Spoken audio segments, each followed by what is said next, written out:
Hello, నమస్తే అండి. ఇది పచ్చయి పెసలు ఎండాకాలంలో పప్పు వండుకొని తింటే చాలా సలవ చేస్తుందండి. పచ్చిమిరపకాయలు, ఆనియను, కొత్తిమీర, కరివేపాకు, కొంచెం పసుపు, కారము, జీలకర్ర, చిన్నుల్లిపాయ తాలింపులోకండి. తాలింపు గింజలు, పచ్చిమిరపకాయలను జీలకర్ర వేసి కొంచెం మెత్తగా పేస్ట్ పట్టుకొని పప్పు వండుకోవాలండి. ఇట్లా నేను ఈ చూపించటానికి పప్పు ఇట్లా వండేసాను.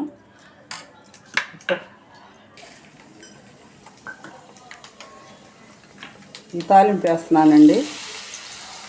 చాలా టేస్ట్గా ఉంటుందండి. రొట్టెల్లో కానీ ఏడేడు అన్నంలో కానీ ఆ పప్పు అంటే ఇది తింటే ఎండాకాలంలో సలవ చేస్తుంది.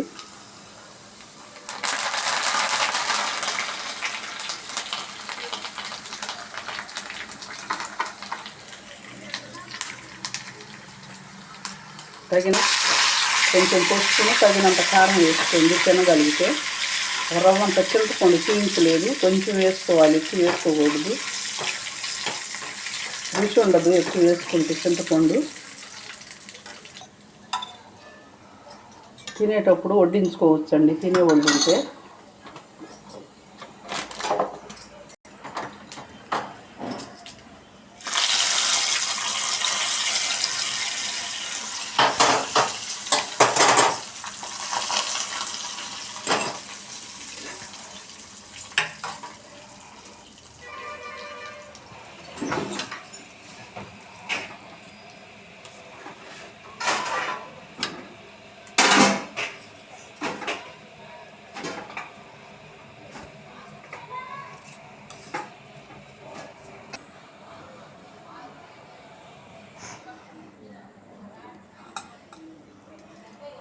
చిక్కుడుకాయలు కర్రీ అండి.